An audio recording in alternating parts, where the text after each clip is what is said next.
चलिए स्टार्ट करते हैं डिस्कशन। पहला नंबर क्वेश्चन है ज्योति का एक्सरसाइज 1 में ही इसका सारा डाउट है। एक्सरसाइज 1 में क्वेश्चन नंबर 2 इसका डाउट है। 2 में क्या है भाई? Nissl's granules found in neuron are made of masses of helps in formation of and masses of again। चलो पहले मुझे ज्योति ही बताएगी निसिल्स ग्रेन्यूल्स कहाँ पाया जाता है न्यूरॉन्स पे? फिर साइटोन में पाया जाता है। ओनली साइटोन में? नहीं, साइटोन और फिर ये डेंड्रॉन में भी पाया जाता है और डेंड्राइट्स में भी थोड़ा पाया जाता है। और कहाँ नहीं पाया जाता है? एक्सन में। निसिल्स ग्रेन्यूल्स ही इसका नाम क्यों पड़ा है? निसिल्स कौन है? ये निसिल्स ग्रेन्यूल जो होता है ये ग्रे साइंटिस्ट कलर हैं, का होता है। हम कलर नहीं पूछ रहे। ये साइंटिस्ट जिन्होंने साइटोन में ढूंढा था निसिल्स ग्रेन्यूल्स को, और उन्होंने कहा कि जो बॉडी है जो मैं ढूंढ रहा हूँ ये बॉडी फ्रैगमेंट्स ऑफ RER है।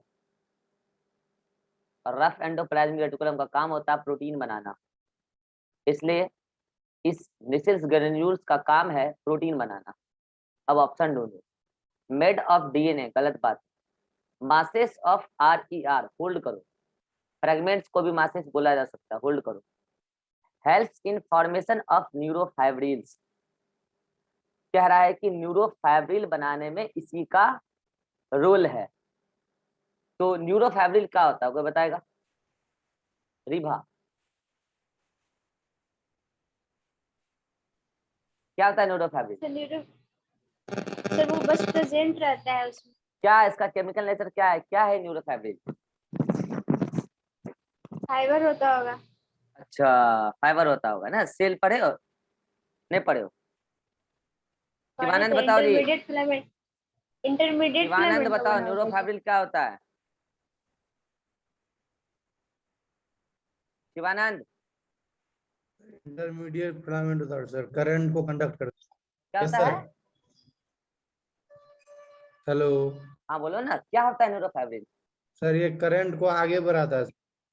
केमिकल नेचर पूछ रहे हैं, क्या है ये न्यूरोफाइब्रिल?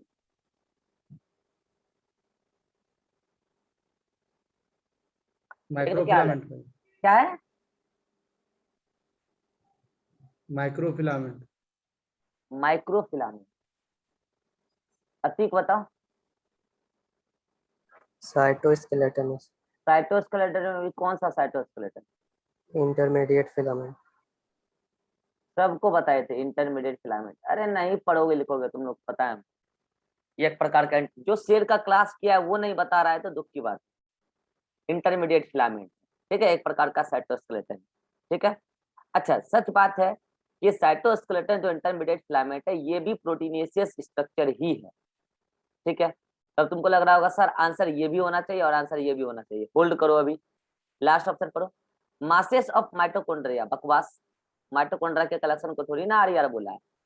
अब यहाँ पे बच्चा कंफ्यूज इस बात में होगा कि सर ये तो समझ में आता है कि निसिल्स ग्रेन्यूल्स RER का टुकड़ा है, तो टुकड़ों का ढेर जो यहाँ पे ग्रे ग्रे कलर का दिख रहा है वही निसिल्स ग्रेन्यूल्स है। ये लीजिए, हर फ्रेगमेंट निसिल्स ग्रेन्यूल्स है, उसको निसिल्स बॉडी भी कहते हैं।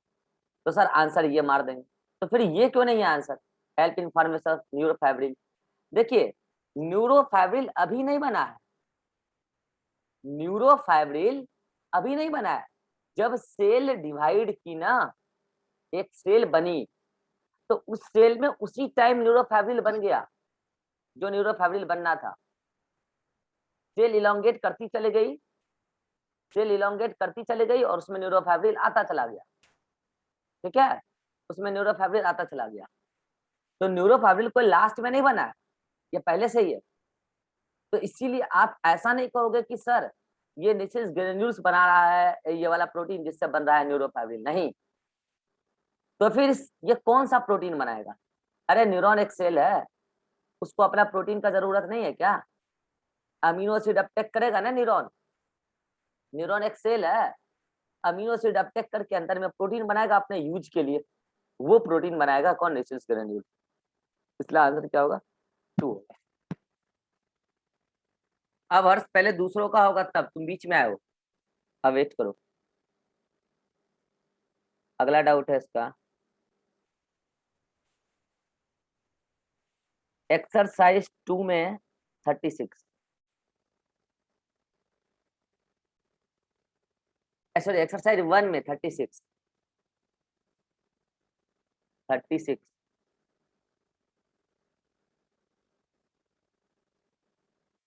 अरे ये अभी नहीं बनेगा, कल के बाद बन जाएगा। सनेप्स वाला क्वेश्चन दे दिए हैं, कल पढ़ाने के बाद बन जाएगा। इजी क्वेश्चन है, बहुत इजी क्वेश्चन, कल पढ़ाएंगे तब बन जाएगा। अगला क्वेश्चन है इसका 45।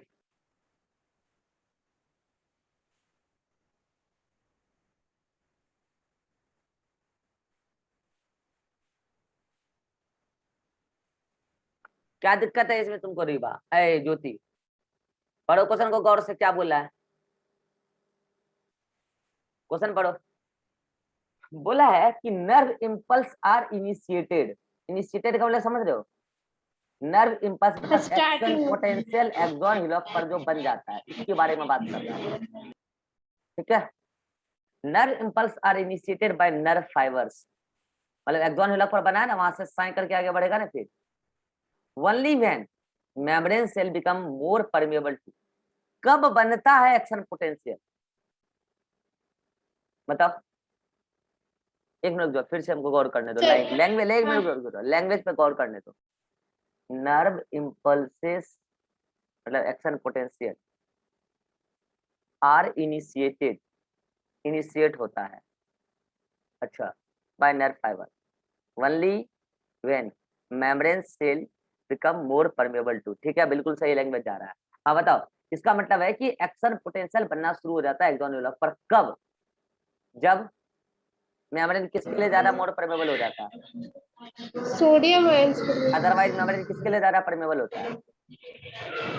अदरवाइज तो ऐसे पोटेशियम के लिए होता हाँ, है। Answer is sodium ion. क्या दिक्कत है? आंसर नहीं सोडियम, आंसर क्या है देखो सब लोग, आंसर देखो क्या सोडियम। है। sodium ion. हाँ, लैंग्वेज का गेम है थोड़ा सा, इसलिए तो मैंने कहा एक बार दोबारा पढ़ने दो। सोडियम होगा यार, देख लो एक बार आंसर, कोई देख लो ना यार यहाँ पे नीचे।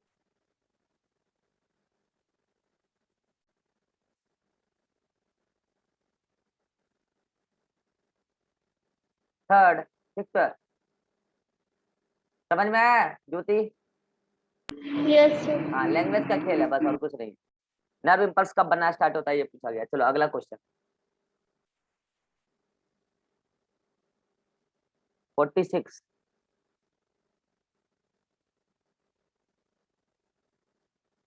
अरे याद रखने वाला है, याद रख लेना। जहाँ नर्व इम्पल्स लिखवाए ना, वहां पे स्पीड याद रख लेना, 100 मीटर पर सेकंड होता है, ये एवरेज स्पीड निकाल लिया जाता है। सर नोट्स में 130 मीटर पर सेकंड दिया हुआ है। अरे वही रेंज हुआ ना यार, 100 से 150 होता है। ठीक है, अब सुनोगे 100 मीटर के आसपास, 100 से 150 का रेंज बताते हैं हम लोग। तो यहाँ पे 130 तो तुम्हारा कहीं लिखा हुआ है ही नहीं ना, कहाँ लिखा हुआ है 130?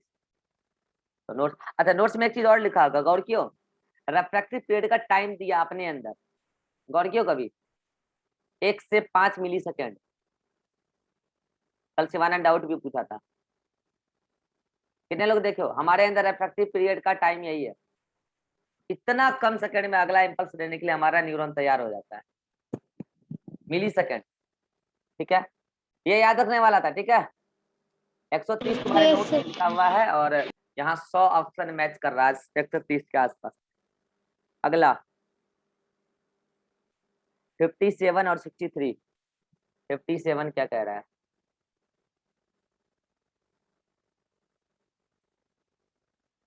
अरे कल बन जाएगा, न्यूरो ट्रांसमीटर का क्वेश्चन, इजी क्वेश्चन है, सिंपल सिंपल, साइनेप्स बहुत इजी है, कल बन जाएगा। 57, 63।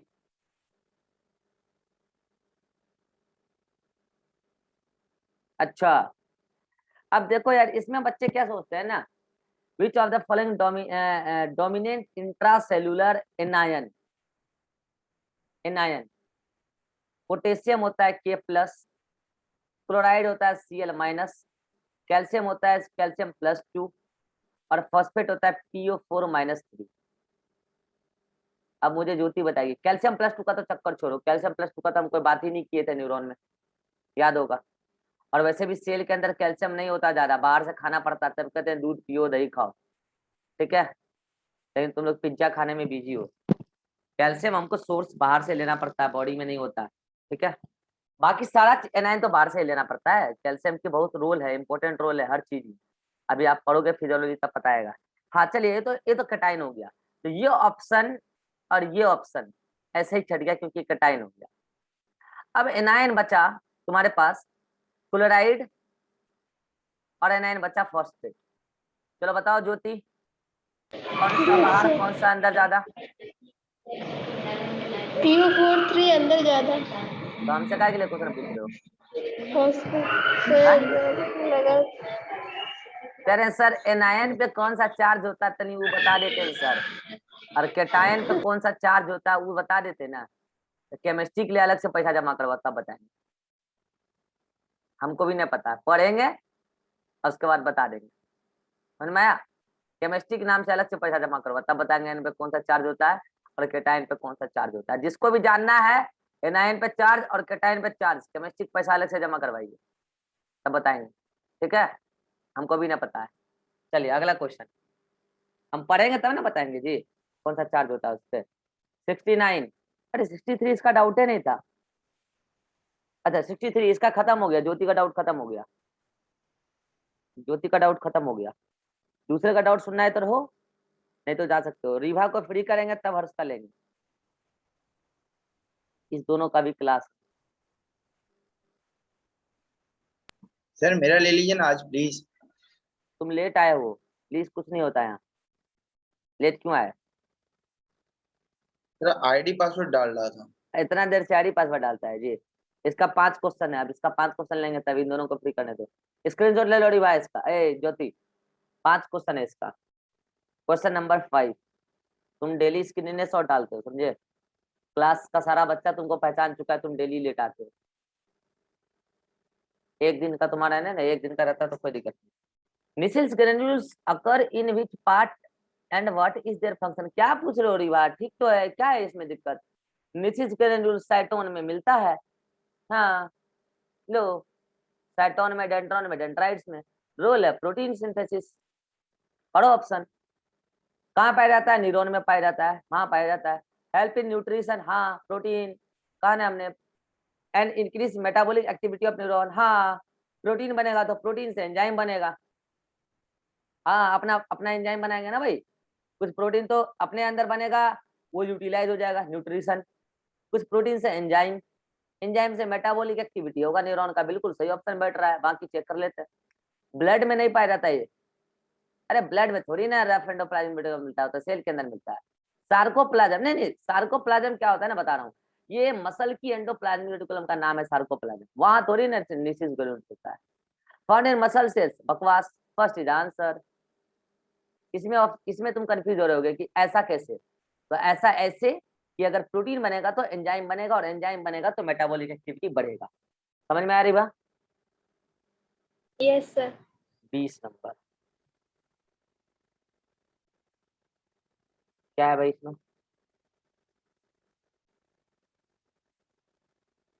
If myelin sheath is continuous in myelinated nerve fibre. अरे एक कल एक क्वेश्चन तुम लोग को बताना भूल गए थे, वो क्वेश्चन करा दें तुम लोग को। एक नर्व इम्पल्स कंडक्शन में क्वेश्चन कराना भूल गए थे। 3 न्यूरॉन था, एक न्यूरॉन ये था ए नंबर, एक न्यूरॉन ये था, सबका डायमीटर सेम है बी नंबर, और एक न्यूरॉन ये था सी नंबर। फिर हमने लगाया था माइलिन शीथ। हमने क्या कहा था ना कि इसमें माइलिन शीथ है ही नहीं, इसमें है, ये देखो माइलिन शीथ,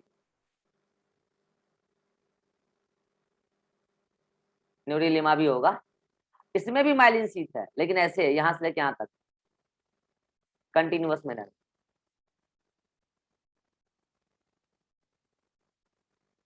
पूरी की पूरी माइलिन शीथ कंटिन्यूअस हो गई, हो जाती है कई बार ऐसा। और आपको बताना है कि किसमें नर्व इम्पल्स कंडक्शन का स्पीड सबसे ज्यादा, सबसे कम और मीडियम रहेगा। बताइए सभी लोग बताइए इसका सीक्वेंस। नर्व इम्पल्स कंडक्शन का स्पीड बताइए, सबसे ज्यादा सबसे कम, मतलब कि सीक्वेंस बताइए ना, ए बी सी में ऑर्डर, ऑर्डर बताइए, सबसे ज्यादा सबसे कम ये वाला, इंक्रीजिंग टू डिक्रीजिंग में बताइए, मतलब ऐसे वाला में डैश डैश डैश भरिए, डैश डैश डैश भरिए।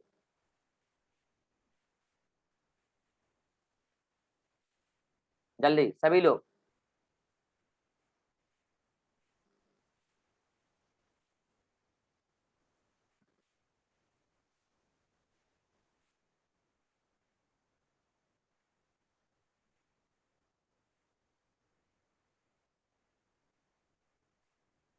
बताओ, जो जो बच्चा पहले पढ़ चुका है नर्वस सिस्टम वो भी गलत कर रहा है, क्या करें बताओ। चलो और समझो कंसेप्ट, समझो इसका, इसका कंसेप्ट समझो। देखो यहाँ पे होगा कैसा, सॉल्टेटरी कंडक्शन, अरे ठीक है, सॉल्टेटरी कंडक्शन। यहाँ होगा नॉर्मल कंडक्शन। ए और बी में कौन आगे आ गया, जल्दी बोलो, बी। अब बच्चा सी का चक्कर, अब बच्चा सी का चक्कर। पता है सी से ना नर्व इम्पल्स आगे कंडक्ट होगा ही नहीं। बोलो क्यों, नर्व इम्पल्स बनेगा तब ना जी। अरे पूरी एक्सॉन पे ही माइलिन शीथ है, पूरी एक्सॉन पे ही माइलिन शीथ है। एक्शन पोटेंशियल बनेगा नहीं तो कंडक्ट कहां से होगा भाई साहब। और अगर बन भी गया, मान लो यहाँ पे एक्शन पोटेंशियल बन भी गया, तो करंट अपना सर्किट कंप्लीट कैसे करेगा जो कंडक्ट हो जाए। करंट अपना सर्किट कंप्लीट कैसे करेगा। और करंट ज्यादा लॉन्ग डिस्टेंस में कंडक्शन नहीं कर सकता बिना सर्किट बनाए। आप पढ़ते होंगे इलेक्ट्रिसिटी में, करंट ट्रेवल करता है सर्किट बना बना के, और फिर आप सर्किट भी पढ़ते होंगे, अलग अलग टाइप का सर्किट। इसमें नर्व इम्पल्स कंडक्शन स्टॉप हो जाएगा, नर्व इम्पल्स कंडक्शन स्टॉप हो जाएगा। बनेगा नहीं, अब बनेगा भी तो कंडक्ट नहीं होगा। पहली बात तो बनने तक का भी जगह नहीं बचेगा अगर इस कंडीशन में ऐसा न्यूरॉन पाया जाएगा। और बन भी गया तो कंडक्ट कहां से करेगा, जब सर्किट बनेगा नहीं तो कंडक्ट कहां से करेगा। इसलिए सी सबसे पीछे चला जाएगा ऑर्डर, ठीक है। उसको सबसे पीछे क्यों रख दिया, पहली बात कंडक्शन होगा नहीं, लेकिन ऑर्डर जमाना था तो ऑर्डर जमा के रख दिए सबसे पीछे। तो ये क्वेश्चन आपके नोट्स का है, तो जो कल मैं नहीं करा पाया, यहाँ पे अभी मैंने बता दिया। अब आप ये वाला देख लो, ये वाला देख लो question. If myelin sheath is continuous in myelinated nerve fiber, then what will happen in neural conduction? Fast होने का तो सवाल ही नहीं है। अब आपको लग रहा होगा कि स्लो हो जाएगा, स्लो भी नहीं होगा, इवन कंडक्शन ही नहीं होगा। Answer is this, no effect. ऐसा कुछ नहीं है, इफेक्ट तो होगा ही होगा। बोलो रिभा, समझ में आया। Yes sir. अगला 55 नंबर,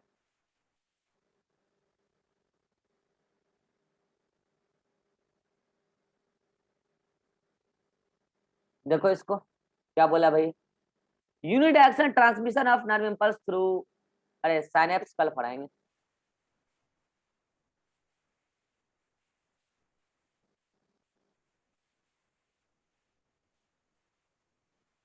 ये क्वेश्चन वैसे आप कर तो सकते हो, लेकिन अगर साइनेप्स पढ़ लोगे ना तो कंसेप्चुअली करोगे। अभी क्या है ना, रिजेक्शन मेथड से क्वेश्चन कर लोगे, मत करो अभी, कल करना, कल पढ़ा देंगे ना साइनेप्स तब करना। कंसेप्चुअली करोगे तो एक अलग बात होता है, और रिजेक्शन लगा के एग्जाम में किया जाता है, पढ़ाई करने वक्त नहीं। एक्सरसाइज 2 में 7,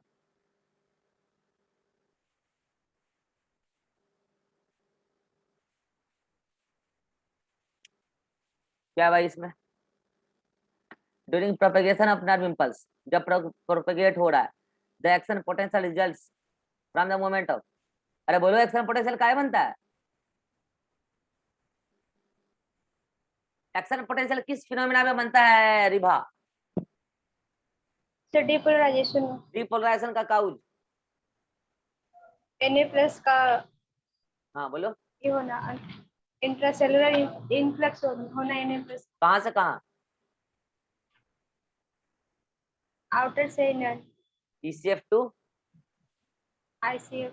ICF। अब रीड करो ऑप्शन, पोटेशियम इंट्रासेल्युलर गलत बात, sodium from extra cellular to intracellular, यही तो आंसर है।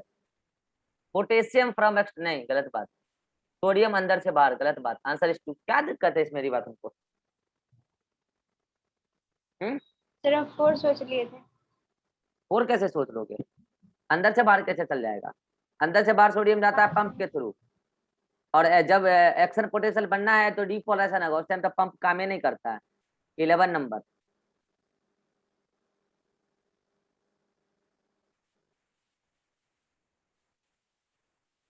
अरे ये क्यों पूछ रहे हो भाई तुम? अरे पंप वर्ड है, एक्टिव ट्रांसपोर्ट। सर तो आंसर में लगता है 3 दिया हुआ है। देख लेते हैं एक बार, एक बार नहीं सही है सर। सर सही है, हम है? आंसर गलत सोच के लगाए। अरे नशेड़ी सब, सर घर पे जब पढ़ते हो आंसर मिलाते हो तो क्वेश्चन बना लेते हो सीरियसली, उसका बाद भांग पी के आंसर मिलाते हो क्या? ऐसे है? कोनो आंसर किसी का मिला दिए, तुक्का हो गया सही, ऐसे थोड़ी होता है यार। जब क्वेश्चन बना लिए तो आंसर सही से मिलाओ ना, आंसर होगा भाई, देख लो यार। 50, एक लास्ट क्वेश्चन। ट्रांसपोर्ट। हाँ एक लास्ट क्वेश्चन है इसका, 53। 53 एक्सरसाइज 3 में है।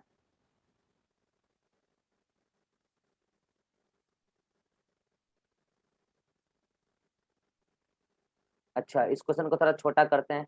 वैसे क्या बोला है? करेक्ट बोला है। एक एक करके ऑप्शन रिजेक्ट कर लेते हैं, ठीक है। Given follow event of nerve impulse conduction, क्या बोला? Conduction. Select the option giving correct identification together what it's representation. बच्चा को ये डायग्राम देखते लग गया, ये डायग्राम में टाइम लगेगा सॉल्व करने में, इसलिए सर ही से करवाएंगे। लंबा क्वेश्चन सर के लिए होता है, बच्चा लोग के लिए नहीं होता। बच्चा देखते समझ जाता है, बड़ा वाला क्वेश्चन सर करेंगे ना, हम लोग तो छोटा वाला क्वेश्चन करेंगे, इसलिए छोड़ देता है, जबकि इजी क्वेश्चन है। देखो ए बी और सी, बी और सी को अभी भनक तक नहीं है कि क्या हुआ है, बाहर से पॉजिटिव अंदर से नेगेटिव, और ए वाला यहाँ अंदर पॉजिटिव बाहर नेगेटिव कर लिया, मतलब ए वाला डीपोलराइज हो चुका, तब ना कंडक्शन होगा। तो ये वाला तो मुझे बिल्कुल सही लग रहा है, लेकिन होल्ड करो, अभी मैं आंसर फाइनल नहीं करूंगा, चेक करूंगा। चलो ये वाला क्या हो गया? ये वाला रीपोलराइज हुआ होगा, ऐसा अगर दिख रहा है, और ये वाला डीपोलराइज, ठीक है। और ये वाला अभी पोलराइज्ड है, इसको भनक तक नहीं है कि कुछ हुआ है, ठीक है। तो मुझे बी भी सही ही लग रहा है, होल्ड करो। अरे कहाँ गया और ऑप्शन? अरे किधर गया? अच्छा ये 2 डायग्राम दिया है, ठीक है, और उसके बाद मुझे आगे ऑप्शन चूज करना है, यही ना? तो एक सेकेंड मैं थोड़ा लिख लूं, ताकि उधर में ठीक रहेगा। ए वाले केस में डायग्राम ए में ए सेगमेंट पोलराइज्ड है, बी सेगमेंट और सी सेगमेंट के बारे में लिख दूं मैं। ये डीपोलराइज्ड है ए वाला, और ये वाला पोलराइज्ड, और ये वाला भी पोलराइज्ड, ठीक है। जबकि यहाँ पर ए वाला रिपोलराइज्ड, बी वाला डीपोलराइज्ड, और सी वाला पोलराइज्ड, किसमें? बी न्यूरॉन में। अब आओ ऑप्शन चेक करते हैं, करें? चलो करो ऑप्शन चेक, यहाँ पे नीचे यहाँ है, बोल रहा है कि फिगर ए में site A is showing repolarization, figure A में site A is showing depolarization, इसलिए गया। फिगर बी में, फिगर बी ये रहा, फिगर बी में side C showing hyperpolarization, अरे नहीं वो तो पोलराइज्ड है, अभी तो आगे इम्पल्स ही नहीं गया है, हाइपर पोलराइजेशन में तो अंदर से ज्यादा नेगेटिव हो जाएगा, गलत। फिगर ए एंड बी दोनों में side A is showing depolarization, नहीं, फिगर ए में डीपोलराइजेशन ए वाला सेगमेंट, अब फिगर बी में ए वाला सेगमेंट रीपोलराइजेशन, इसलिए गलत। फिगर बी में site A is in refractory period, हाँ सही बात है, अभी साइट ए अपने आप को रिस्टोर करेगा तब ना -70 जी पूरी तरीके से, अभी वो रीपोलराइज्ड हुआ है, फिर हाइपर पोलराइज्ड होगा अगर होना है तो, मान के चलो, और उसके बाद पोलराइज्ड होगा। तो ऐसा नहीं है -70 हो गया तो तुरंत खेला हो जाएगा, नहीं, तो वो अभी रिफ्रैक्टरी पीरियड में है, ऐसा आप बिल्कुल बोल सकते हो। तो आंसर इज 4। बोलो क्या दिक्कत है? देख लो आंसर क्या होगा, 4 होगा। क्या हुआ? Yes sir. कोई दिक्कत नहीं। हाँ तो फिर दिक्कत ही क्या है फिर? बस वही है कि तुम ये नहीं सोच पाए कि रीपोलराइजेशन हुआ है। तो एक बार बताओ, ये तीनों ऑप्शन तो पूरी तरीके से गलत है, मुझे पता है, मुझे पता है। यहाँ पे अभी शिवानंद क्या डाउट बोलेगा, सर आप तो बोलते हैं हाइपर पोलराइजेशन कहियो कहियो होता है, तो कहियो कहियो होता है, मुझे पता कहियो कहियो होता है, लेकिन ये तीनों ऑप्शन तो बिल्कुल ही बेकार है ना। तो इक्का यो वाला ही समय है, इक्का यो वाला समय यही है शिवानंद, देखो इक्का यो वाला समय है, जो कहियो कहियो होता है वही है ये, ठीक है। तो हाइपर पोलराइजेशन होगा, फिर जाके पोलराइजेशन होगा, तब तक तो समय बढ़ता ही जा रहा है रिफ्रैक्टिव पीरियड का ना। तो इसका मतलब अभी ये वाला पार्ट रिफ्रैक्टिव पीरियड में है, अभी रिपोलराइज नहीं हुआ है, मतलब यार पोलराइज्ड अगेन नहीं हुआ है, ठीक है, मतलब पूरी तरीके से -70 नहीं हुआ, ठीक है। तो कुल मिला के आंसर बी होगा, मतलब सॉरी आंसर डी होगा 4 नंबर। चलो रीवा तुम्हारा भी हो गया, बाकी को अगर दूसरे का डाउट सुनना है तो सुनो, नहीं तो जा सकते हो। अब लेते हैं हर्ष का। तुमको आज हर्ष क्लास में घुसा लिए, यही बहुत बड़ा बात है तुम्हारे लिए। तुम डेली लेट करते हो पिछले 1 सप्ताह से, और प्लानिंग किया गया इस बार तुमको 1 महीना का काला पानी का सजा दिया जाएगा। तुम डेली लेट करते हो, पूरा बैच तुमको पहचान चुका है, पूरा बैच तुमको लेट पार्टी के नाम से जाना जा रहा है, पूरा बैच में तुम इसी नाम से जाना जाते हो। तुमको पता नहीं है, या तो लेट करते हो या तो क्लास ही नहीं आते हो बिना इंफॉर्मेशन का, ऐसा चल रहा है तुम्हारा सिस्टम, ठीक है। तो ये सिस्टम तुमको सुधारने का अंतिम मौका दिया जा रहा है। पहले भी तुम काला पानी का सजा काट चुके हो, बिना इंफॉर्मेशन दिए एब्सेंट किए हो। चलो एक्सरसाइज 1 में 1,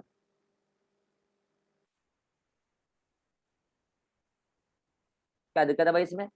विच system provide an organized network of point to point connection. Exercise 1 exercise अरे यार 1 में आ जाओ, सॉरी।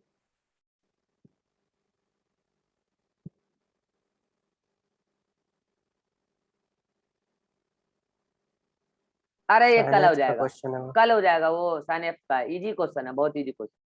कल साइनेप्स पढ़ना तब बनाना। अरे साइनेप्स का हम देख के मतलब छांट नहीं पाए, हमको पता नहीं चला, कोई बात नहीं। Question number 10, question number 10।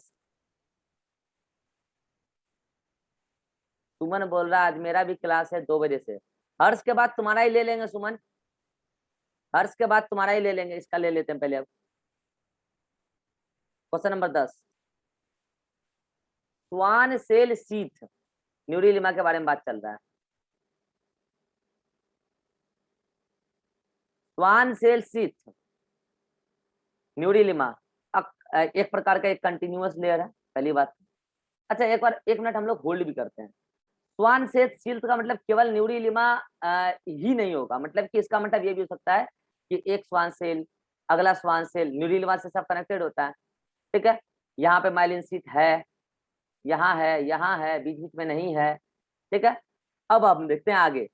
Non myelinated nerve fibre, क्या क्या Schwann cell sheath is non myelinated nerve fibre हो सकता है। पीनस में जरूरी नहीं है कि Schwann cell myelin sheath split कर ही दे, लेकिन स्वान शीथ की तो कंटिन्यूअस लेयर होती ही होती है ना, न्यूरीलिमा तो होती है ना। तो ये आंसर हो सकता है, होल्ड करो अभी, होल्ड करो। एसोसिएटेड विथ माइलिन शीथ, मतलब स्वान सेल की लेयर की पूरी लेयर माइलिन शीथ से एसोसिएटेड होती है, ये भी हो सकता है, होल्ड करो। ये भी हो सकता है, ये भी हो सकता है, नॉन माइलिनेटेड नर्व फाइबर भी हो सकता है, और ये भी हो सकता है, होल्ड करो, ठीक है। अब आ जाओ, अ कनेक्टिव टिश्यू सेल, नहीं गलत बात है, कनेक्टिव टिश्यू नहीं होता है, न्यूरोग्लियल सेल होता है, nervous tissue, not connective tissue, nervous tissue. Associated with myelinated and non myelinated nerve fibre, बिल्कुल बेस्ट ऑप्शन है। पीएनएस के अंदर जो नर्व फाइबर को जिसको आप नर्व कहते हो, पीएनएस के अंदर, पीएनएस में चाहे वो माइलिनेटेड चाहे वो नॉन माइलिनेटेड, स्वान सेल तो पक्का होगा। Answer is 4। क्या दिक्कत है इसमें तुमको? स्वान सीट सर क्लिक नहीं किया। हाँ तो स्वान सेल कौन पढ़ेगा?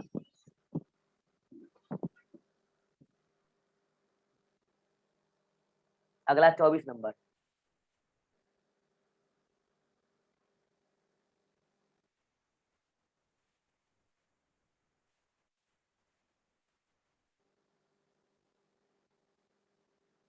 ग्रे मैटर किसकी कलर से होता है, किसकी वजह से होता है, पहले तुम हमको ये बताओ।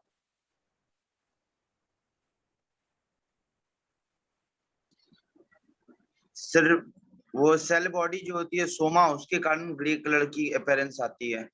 अच्छा मतलब कि हमको ये बताओ, माइलिनेटेड न्यूरॉन या non myelinated neuron? Non myelinated neuron. Non myelinated, ठीक है, नॉन माइलिनेटेड न्यूरॉन और इंटर न्यूरॉन, ठीक है, और व्हाइट वाला माइलिनेटेड न्यूरॉन। माइलिन चीज के कारण आता है। हाँ, माइलिनेटेड न्यूरॉन, और यहाँ पे आप ये भी कह सकते हो साइटोन ऑफ एवरी न्यूरॉन कहा जा सकता है, कलेक्शन। अगर एक जगह सारे साइटोन कलेक्ट, अरे इसमें नहीं, सॉरी इसमें कहाँ से आ जाएगा, वो तो इधर आएगा ना, इधर बस यही होगा, ठीक है। हाँ, यहाँ पे ये हो गया, ये हो गया। इसके अलावा यहाँ पे ये भी बोल सकते हो कि collection of साइटोन, साइटोन of myelinated neuron भी इसमें आप ला सकते हो, इसको भी साइड में रखो। चलो बाकी ऑप्शन एक बार चेक करते हैं पहले। कहाँ गया क्वेश्चन नंबर 24। ग्रे मैटर अलग है व्हाइट मैटर से, मतलब पॉइंट आपको बताना है ग्रे मैटर के बारे में, ना कि व्हाइट मैटर के बारे में, पहली बात, ठीक है। तो अब्सेंस ऑफ एक्सॉन, अरे एक्सॉन तो हो सकता है ना, लेकिन नॉन माइलिनेटेड होगा, तो ये बात गलत हो गया। ऐसा थोड़ी है कि ग्रे मैटर में एक्सॉन होता ही नहीं है, बकवास बात है, कैसे नहीं होगा जी।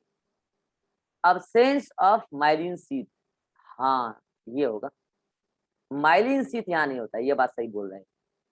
प्रेजेंस ऑफ माइलिन शीथ, गलत बात, माइलिन शीथ होगा तो व्हाइट हो जाएगा। अब्सेंस ऑफ न्यूरिलीमा, ऐसा थोड़ी है यार, तो आंसर रहे माइलिन शीथ सिक्रीट नहीं करे, नॉन माइलिनेटेड न्यूरॉन हो जाएगा, क्या दिक्कत है, नॉन माइलिनेटेड न्यूरॉन भी ग्रे कलर का दिखेगा, उसमें क्या है।